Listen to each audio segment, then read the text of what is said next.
গোটা কোরআনের মধ্যে সবচাইতে দামি ঔষধের নাম হচ্ছে সূরাতুল ফাতিহা। সুবহানাল্লাহ, জোরে বলেন। বলেন তো, গোটা কোরআনের মধ্যে সবচেয়ে দামি ঔষধের নাম কি? আবার বলেন কি? আপনি যদি কোরআনকে একটা ঔষধের বক্স হিসেবে ধরেন, কথার কথা, কারণ কোরআনে যা আছে সবগুলাই তো ঔষধ। আল্লাহ বলছেন অনুনাজ্জিলু মিনাল কোরআন মা হুয়া শিফা, যা কোরআনে সব শিফা, যা নাজিল করছি কোরআন সব শিফা। এবার গোটা কোরআনকে একটা ঔষধের বক্স, এই ঔষধের সর্বপ্রথম সবচাইতে দামি ঔষধ সূরাতুল ফাতিহা। আল্লাহ তাআলা কেমন যেন এই দামি ঔষধটা কোরআনের সামনে রেখে দিয়েছেন। তুমি এত ঔষধ খুঁজে খুঁজে বের করবে কোত্থেকে? যাও, তুমি কোরআনটা খুললেই দামি ঔষধটা পেয়ে যাবে। খোলো কোরআন, নিয়ে যাও দামি ঔষধ। হুজুর, আপনি যে সূরাতুল ফাতিহাকে দামি ঔষধ বললেন, এত কেন? হ্যাঁ, আমি বলি নাই, রাসূল বলছেন। নবীজির বক্তব্য সূরাতুল ফাতিহার ব্যাপারে, এক নাম্বার, রাসূল বলেন সূরাতুল ফাতিহা সবচাইতে মর্যাদাবান সূরা। যদি সূরা ধরেন সবচেয়ে মর্যাদাবান, যদি ঔষধ ধরেন সবচেয়ে মর্যাদাবান ঔষধ। সুবহানাল্লাহ বলেন না? রাসূল এক নাম্বার নবীজির বক্তব্য, সূরাতুল ফাতিহা কোরআনের মধ্যে সবচাইতে মর্যাদাবান সূরা। 2, সূরাতুল ফাতিহা সর্বোত্তম ঔষধ। 3, সূরাতুল ফাতিহা সবচেয়ে উৎকৃষ্ট ঔষধ। নবীজির এই 3 বক্তব্য শুধুই মাত্র সূরাতুল ফাতিহার ব্যাপারে। এবার রাসূলকে আপনি ডাক্তারের জায়গায় ধরেন। আমার রাসূল তো পৃথিবীর প্রতিটা সেক্টরের মানুষের জন্য রোল মডেল ছিলেন। পৃথিবীর সব ডাক্তারদের আদর্শ যদি তারা যদি কোনো আদর্শ খুঁজে, আদর্শ আমার নবীর আদর্শের চাইতে দামি আদর্শ আর কোথাও পাবে না। বলেন পাবে নাকি? রাসূল ছিল বড় ডাক্তার। নবীজি বললেন সূরাতুল ফাতিহা আরবি আযম। 2, সূরাতুল ফাতিহা আফদল, সূরাতুল ফাতিহা খায়র। বলেন আযম, বলেন সবাই বলেন আযম, আফদল, খায়র। আযম, আফদল, খায়র। নবীজির বক্তব্য এই সূরাতুল ফাতিহা আযম। বুখারী শরীফের হাদিস। আল্লাহর রাসূল বলেন, আবু সাঈদ আল খুদরি বলেন, আবু সাঈদ ইবনে মুআল্লা তিনি বলেন, সাঈদ ইবনে মুআল্লা, কুনতু সাল্লি ফিল মসজিদ, নবীজির সাহাবী বলেন মসজিদে নববীর মধ্যে নামাজ পড়তেছিলাম, নামাজ। ফাদাআনি রাসূলুল্লাহ, আল্লাহর রাসূল আমাকে ডাকলেন, এ সাহাবী। তিনি জবাব দিলেন না। তিনি বলেন আমি নামাজে আছি, জবাব দিতে পারি নাই। আল্লাহর রাসূল নামাজ শেষ হলে আমি আল্লাহর রাসূলের কাছে চলে গেলাম। আল্লাহর রাসূল আমাকে বললেন, তোমাকে আমি ডাকলাম, তুমি কেন জবাব দিলে না? নবীজির সাহাবী বলে, ওগো আল্লাহর রাসূল, আমি তো নামাজের মধ্যে ছিলাম। আল্লাহর রাসূল বলেন, আলাম ইয়াকুলিল্লাহু আযজা ওয়া জাল্লা ইস্তাজিবু লিল্লাহি ওয়া লির রাসূল ইযা দাআকুম লিমা ইউহয়িকুম। আল্লাহর রাসূল বলেন, তুমি কি শোনো নাই? আল্লাহ তাআলা বলে দিয়েছেন, আল্লাহর রাসূল যখন কাউকে ডাকে তখন জবাব দিতে হয়। জবাব দিলে না কেন তুমি? নবী, আমি নামাজে ছিলাম। এবার আল্লাহর রাসূল বলেন, ঠিক আছে শোনো, লা উআল্লিমান্নাকা সূরা হিয়া আ'যামুস সুওয়ারি ফিল কুরআন। আমি তোমাকে নিশ্চয় আমি তোমাকে অবশ্যই একটা কোরআনের দামি সবচাইতে মর্যাদাবান সূরাটা শিখায়া দিব। কোরআনের সবচাইতে মর্যাদাবান সূরা। সাহাবী বললেন, জি আল্লাহ রাসূল শিখান। রাসূল বললেন, সূরাতুল ফাতিহা এটা কোরআনের সবচাইতে মর্যাদাবান সূরা। তাহলে আমরা এই হাদিস থেকে বুঝলাম সূরাতুল ফাতিহা আযম। 2 নাম্বার ছিল আফদল। সহিহুল জামের হাদিস, আল্লাহর রাসূল বলেন, আফদলুল কোরআন আলহামদুলিল্লাহি রাব্বিল আলামিন। রাসূল বলেন কোরআনের মধ্যে সবচাইতে সর্বোত্তম সূরা হচ্ছে সূরাতুল ফাতিহা। 3, রাসূল বলেন এই সূরা খায়র, উৎকৃষ্ট। আল্লামা ইবনে কাসির রাহিমাহুল্লাহর বিখ্যাত তাফসীরের কিতাব উমদাতুত তাফসীরের প্রথম খণ্ড 150 নম্বর পৃষ্ঠায় একটা হাদিস নিয়ে আসছেন।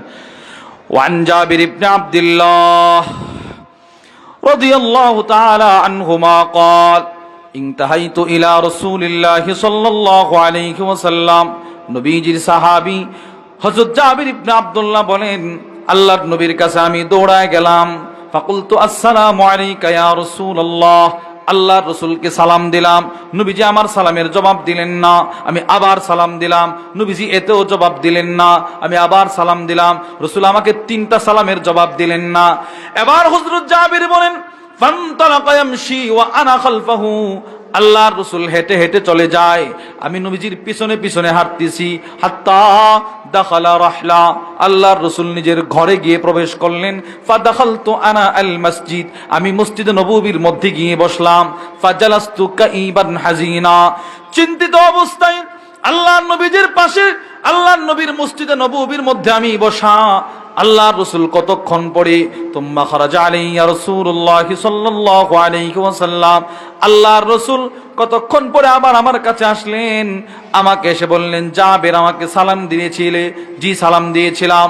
আল্লাহর রাসূল বলেন, ওয়া আলাইকাস সালাম ওয়া রাহমাতুল্লাহ, ওয়া আলাইকাস সালাম ওয়া রাহমাতুল্লাহ, ওয়া আলাইকাস সালাম ওয়া রাহমাতুল্লাহ। তুমি আমাকে 3 সালাম দিয়েছিলে, আমি নবীজি এসে তোমার 3টার জবাব দিয়ে দিলাম। রাসূলকে 3টা সালাম দিয়েছেন অনেক আগে, নবীজি আয়েশা আগে প্রথমে 3টা সালামের জবাব দিয়েছেন। সুবহানাল্লাহ। আর আমাদের সমাজে কিছু মানুষ আছে, ওনাকে 1000 সালাম দিলেও ওনার জবান থেকে জবাব আসে না। আসে না? নাই বলেন না, এটা করা উচিত নয়। রাসূল 3টা সালামের জবাব দিয়ে বললেন, জাবের, আলা উখবিরুকা ইয়া আব্দুল্লাহ বিখাইরি সূরাতিন ফিল কুরআন, আমি কি তোমাকে কোরআনের সবচাইতে উৎকৃষ্ট সূরাটার কথা কি বলে দিব? সাহাবী জাবের বলেন, জি বলেন। রাসূল বলেন, সূরাতুল ফাতিহা, এটা কোরআনের সবচাইতে উৎকৃষ্ট সূরা। সুবহানাল্লাহ। তেলেন নবীজি ডাক্তার, ঔষধ সূরাতুল ফাতিহা। 3 বক্তব্য পাইলাম, আযম, আফদল, খাইর, সবচাইতে মর্যাদাবান, সর্বোত্তম, সবচাইতে উৎকৃষ্ট। এবার কোন ডাক্তার যখন রোগীকে বলে এই ওষুধটা ভালো, এই ওষুধটা দামি, এই ওষুধটা উৎকৃষ্ট, রোগী তখন উল্টা প্রশ্ন ছড়ে, আচ্ছা এই ওষুধটা যে আমারে দিতেছেন, এই ওষুধটার কাজ কেমন, কার্যকারিতা কেমন? এবার আমরা যেন প্রশ্ন করলাম, ওগো আল্লাহর রাসূল, সূরাতুল ফাতিহার কার্যকারিতা কেমন? এবার নবীজির সাহাবী আবু সাঈদ আল খুদরি সূরাতুল ফাতিহার এক আজীব কার্যকারিতার বর্ণনা দিলেন। বুখারীর হাদিস, আবু সাঈদ আল খুদরি বলেন, انطلق نفر من أصحاب النبي صلى الله عليه وسلم في سفرة سافروها, নবীজির সাহাবী হযরত আবু সাঈদ আল খুদরি বলেন, সাহাবাদের এক জামাত সফরে বের হয়েছে। সফরে কোথায় বের হয়েছে? সফর করতেছে। হাত্তা নাযালু আলা হাইম মিন আহিয়াইল আরব, ওনারা সফর করতে করতে আরবের এক এলাকায় গিয়ে অবতরণ করছেন। বকরি উটগুলো বেঁধে বেঁধে উট বেঁধে ওই এলাকার লোকদের কাছে তারা খাবার চাইছে, খাবার। ফাস্তাদাফুহুম, খাবার চাইলেন, মেহমানদারি চাইলেন। ফাআবাউ আন ইউদাইফুহুম, এলাকার মানুষগুলো বলে, না না না, আমরা মোল্লা মুন্সিকে খাবার খাওয়াবো না, যান, আপনাদেরকে মেহমানদারি করতে পারবো না। সাহাবাদেরকে তুচ্ছ তাচ্ছিল্যতার সাথে সাহাবাদেরকে দূরে তাড়াইয়া দিছে, যান, আপনাদেরকে খাবার খাওয়াবো না, সরেন। সাহাবারা কিছু বলে নাই, চলে আসছে। আরে কাদেরকে দূরে সরাইয়া দিল? সাহাবাদেরকে। এক সাহাবীর জিন্দেগীর একবার সুবহানাল্লাহর দাম। আব্দুল্লাহ ইবনে ওমর বলেন, আমাদের গোটা জিন্দেগীর ইবাদতের চাইতে বেশি দামি। কথাটা মনোযোগ দিয়ে হয়তো শোনেন নাই। সাহাবা কারা? যাদের জিন্দেগীর একবার সুবহানাল্লাহর দাম, 1 সেকেন্ডের দাম। আব্দুল্লাহ ইবনে ওমর বলেন, ইবনে মাজার 162 নম্বর হাদিস, আব্দুল্লাহ ইবনে ওমর বলেন, ফালা মাকামু আহাদিহিম সাআ খায়রুম মিন আমালি আহাদিকুম উমরা, তোমাদের গোটা জিন্দেগীর ইবাদতের চাইতে নবীর সাহাবাদের 1 সেকেন্ডের দাম কোটি গুণ বেশি। এই সাহাবাদেরকে তারা দূরে সরাইয়া দিছে, যাও সরো, তোমাদেরকে খাবার দিব না। যেই মাত্র সাহাবাদেরকে দূরে সরাইয়া দিল, সাথে সাথে এলাকায় খবর ছড়ায় পড়ছে, ফালুদিগা সাইয়্যিদু যালিকাল হাই, ওই এলাকার সর্দারকে সাপে কাটছে, সাপে দংশন করছে। সাহাবাদেরকে তুচ্ছ তাচ্ছিল্য করছে, আল্লাহ পাকের পক্ষ থেকে গজব চলে আসছে, সাপে কাটছে। সাপে কাটার কারণে এলাকার মানুষগুলো সর্দার নিয়ে ব্যস্ত, সাহাবারা চলে গেছে অন্য জায়গায়, এরা সর্দার নিয়ে ব্যস্ত। হাদিসে পাকে আসছে, আবু সাঈদ আল খুদরি বলেন, ওয়াসাউ লাহু বিকুল্লি শাইইন লা ইয়ানফাউহু শাইউন, যত ধরনের চিকিৎসা করা দরকার ছিল তারা সব রকমের চিকিৎসা করলো, কিন্তু এই লোকের কোনো উপকার আসে নাই, এরা কোনো উপকার পায় নাই।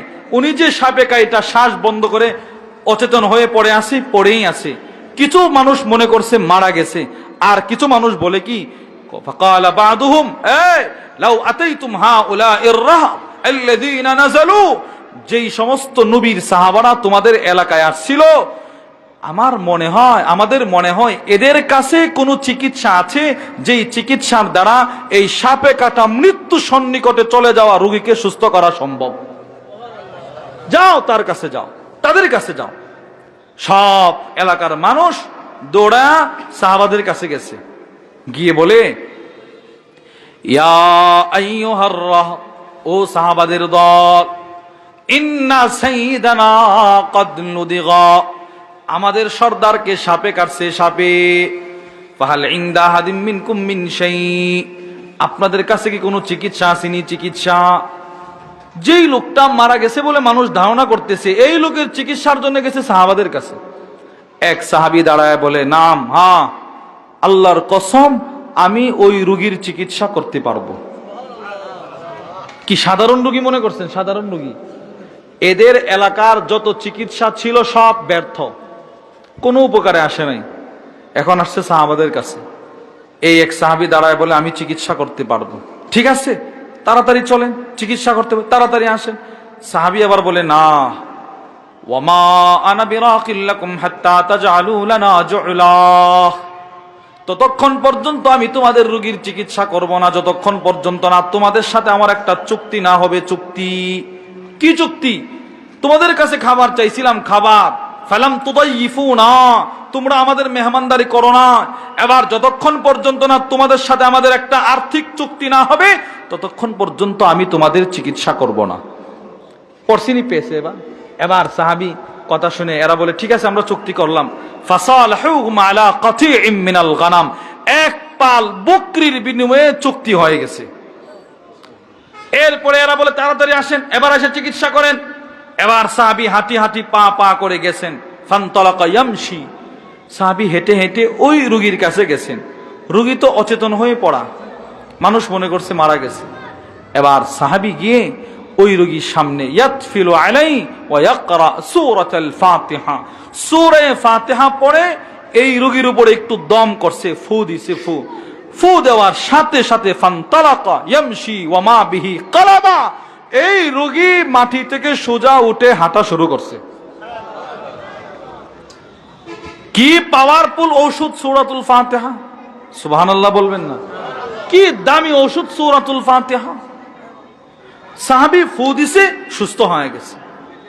এই কোরআন, এর চাইতে দামি ঔষধ নাই। বলেন, কোরআনের চাইতে দামি ঔষধ নাই।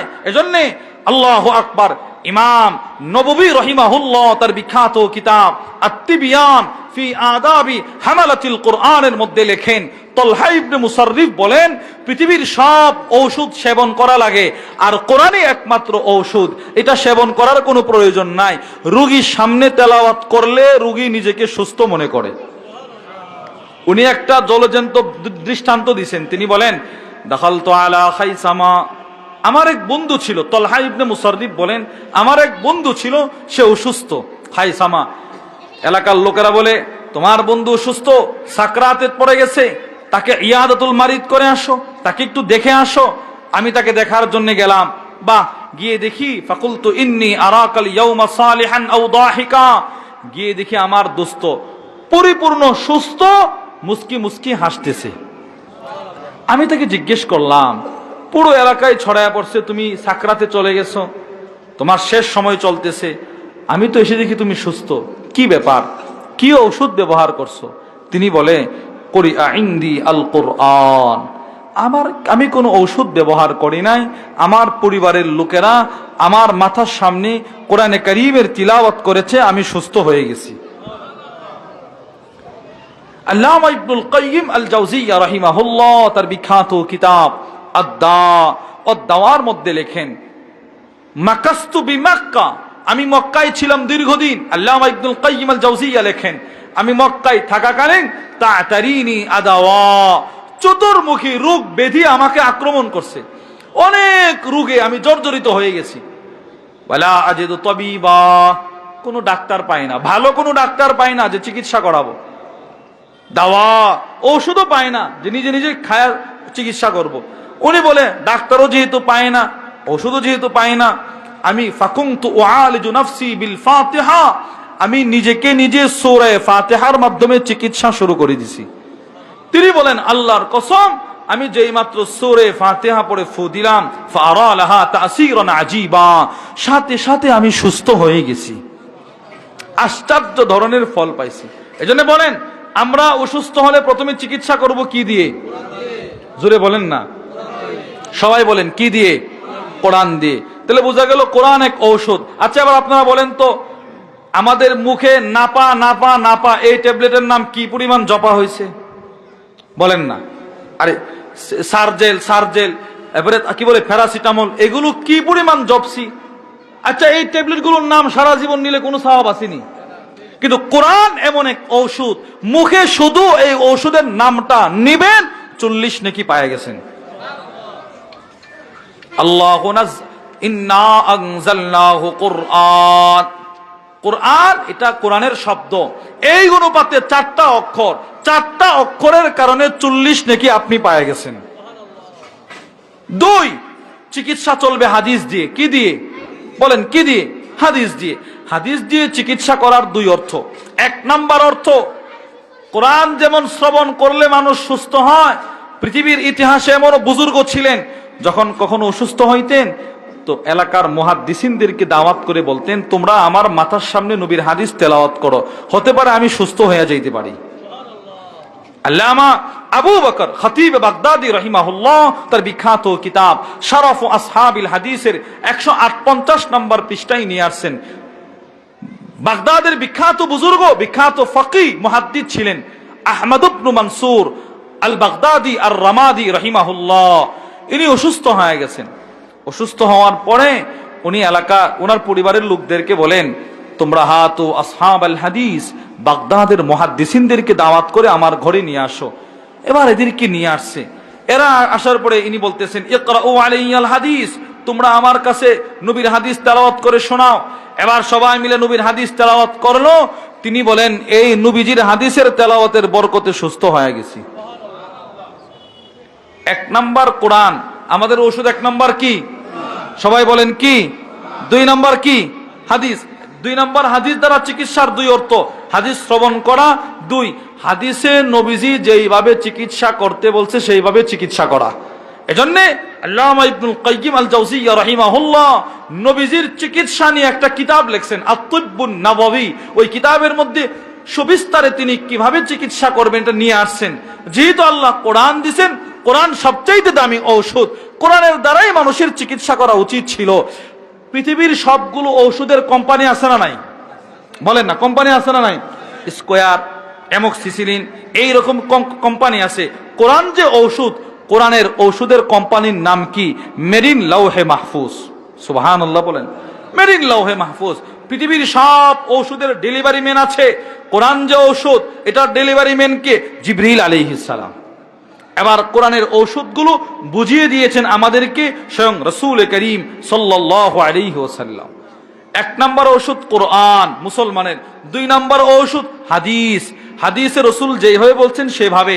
যেমন হাদিসে আল্লাহ রাসূল চিকিৎসার 1 নাম্বার থিওরি বললেন, আমার উম্মত তোমরা বেশি বেশি কালো জিরা খাইবা। কালো জিরা, কালো জিরা। বুখারী শরীফের হাদিস, মুসলিমেও হাদিস আছে। আল্লাহর রাসূল বলেন, ইন্না ফিল হাব্বাতিস সাউদা শিফাআম মিন কুল্লি দা। রাসূল বলেন, নিশ্চয়ই কালো জিরায় সব রোগের ঔষধ আছে। এজন্য যদি পারেন অল্প কালো জিরা ক্রয় করে, 1 নাম্বার কালো জিরা ক্রয় করে প্রতিদিন কিছু না কিছু খাওয়ার চেষ্টা করবেন, ইনশাআল্লাহ বলেন এর বিনিময়ে সুস্থ থাকবেন। 2 নাম্বার চিকিৎসা মধু পান করা। মধু কি? মধু পান করা, খাঁটি মধু পান করা। বুখারী শরীফের হাদিস, আল্লাহর রাসূল বলেন, আশ-শিফা ফি সালাসা, সুস্থতা 3 জিনিসের মধ্যে। এর মধ্যে একটা হচ্ছে শারবাতি আসাল, মধু পান করার মধ্যে আল্লাহ মানুষের সুস্থতা রেখেছেন। সুস্থতা হওয়ার জন্য বেশি বেশি মধু পান করা। এজন্য আল্লাহর রাসূল বলেন, এবার নবী যদি ডাক্তার হয়, রসুল যদি মধু একটা ট্যাবলেট দিলেন, এবার ডাক্তার যখন রোগীকে ট্যাবলেট দেয়, রোগী বলেনি ডাক্তার সাহেব খাবারের নিয়ম বলে দেন? আরে বলে কিনা বলেন? এবার আমরা যেন প্রশ্ন করলাম, ওগো আল্লাহর রসুল, মধু যে ওষুধ বললেন এটা খাবো কিভাবে, এটার নিয়ম কি? এবার ইবনে মাজার হাদিস, আল্লাহর রসুল বলেন, শোনো, মান লাইকাল আসাল সালাসা গাদাওয়াত কুল্লা শাহরিন লাম ইউসিবহু আযীমুম মিনাল বালা। আমার কোন উম্মত যদি প্রতি মাসে 3 দিন সকালে মধু হাতে ঢেলে চেটে চেটে খায়, প্রতিদিন 3 দিন সকালে প্রত্যেক মাসে, রসুল বলেন ওই উম্মতের বড় ধরনের কোনো রোগ হবে না। কি সুন্দর থিওরি নবীজি দিয়ে গেলেন। এক অসুস্থতা আপনার সারা জিন্দেগীর সঞ্চয় সম্পদ নিয়ে টান দিবে, কিন্তু সেই অসুস্থতা থেকে যদি বাঁচতে চান, রসুল যেই ফর্মুলা দিলেন সেগুলো অনুসরণ করার দরকার আছে না নাই বলেন? তাহলে 1 নাম্বার কালো জিরা, বলেন 1 নাম্বার কি? 2 নাম্বার মধু, 2 নাম্বার কি? এবার মধু খাবো কিভাবে? প্রতি মাসে 3 দিন সকালে, প্রত্যেক মাসে 3 দিন সকালে চেটে চেটে খাওয়া। 3 নাম্বার, সৌদি আরবের একটা উন্নত প্রজাতির খেজুর আছে, আজওয়া খেজুর, ওই খেজুরটা খাওয়ার চেষ্টা করবেন। রসুল বলেন এই খেজুরের মধ্যে সব রোগের ঔষধ আছে, ওইটা খাবেন। 4 নাম্বার, আজান হয়ে গেছে, 4 নাম্বার মেসওয়াক। কি করা বলেন? মেসওয়াক, সহিহুল জামের হাদিস, আল্লাহ রসুল বলেন যারা মেসওয়াক করে এদের পাকস্থলী সুস্থ থাকে। ইউসলিহুল মিদা, মেসওয়াক পাকস্থলী সুস্থ রাখে। 5 নাম্বার সদকা করা। সদকা কি করা?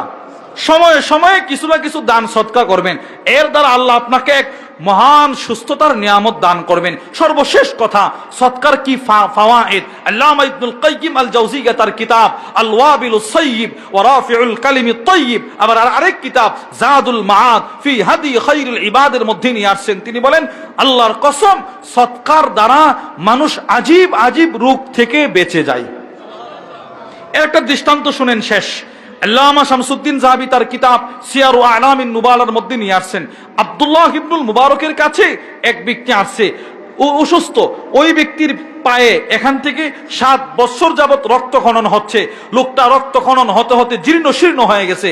এবার সে আল্লামা আব্দুল্লাহ ইবনুল মুবারকের কাছে এসে বলে, সালতুল আতিব্বা ফালাম আনতাফি, ও আব্দুল্লাহ, আমি অনেক ডাক্তার দেখিয়েছি, কোনো উপকারে আসে নাই, অনেক টাকা ভাঙছি, আমার রোগ ভালো হয় নাই, আপনার কাছে কোনো চিকিৎসা আছে?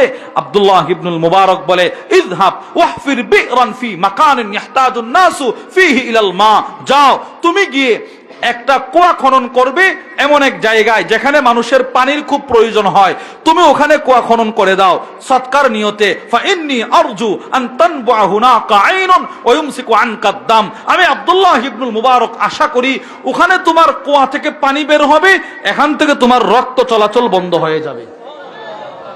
ফাআলা, লোকটা বাড়িতে গিয়ে তাই করলো। ফাবারা বিইذনিল্লাহ, ও আল্লাহর নির্দেশে সুস্থ হয়ে গেছে। এজন্য 1 নাম্বার কালো জিরা, 2 নাম্বার মধু, 3 নাম্বার আজওয়া খেজুর, 4 নাম্বার মেসওয়াক, 5 নাম্বার সদকা। এইগুলোর মাধ্যমে আমরা চিকিৎসা করব। তো 1 নাম্বার চিকিৎসা কোরআন দিয়ে, 2 নাম্বার হাদিস দিয়ে। হাদিসে আবার 5টা বিষয়। 3 নাম্বার ছিল ডাক্তার। এই ডাক্তার দেখাবেন, সূরা ফাতিহার মাধ্যমে চিকিৎসা করবেন, নববী চিকিৎসা করবেন। সবগুলো হচ্ছে ঔষধ। আর ঔষধের জন্য পানির দরকার আছে না নাই?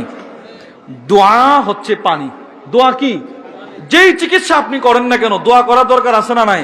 এজন্য দোয়া করে এই চিকিৎসা করবেন, তো ইনশাআল্লাহ আপনিও এক সুস্থতার জিন্দেগি লাভ করবেন। আল্লাহ আমাদের সকলকে অসুস্থতার নিয়ামত আমাদের থেকে দূর করে সুস্থতার মহান নিয়ামতের দ্বারা আমাদেরকে মালামাল করে আল্লাহ তাআলার বেশি বেশি ইবাদত করার তৌফিক দান করুন। ওমা আলাইনা ইল্লাল বালাগ। যা কিছু বলেছি যদি সঠিক হয় রবের পক্ষ থেকে, ভুল হলে আমার পক্ষ থেকে। আসসালামু আলাইকুম ওয়া রাহমাতুল্লাহি ওয়া বারাকাতুহু।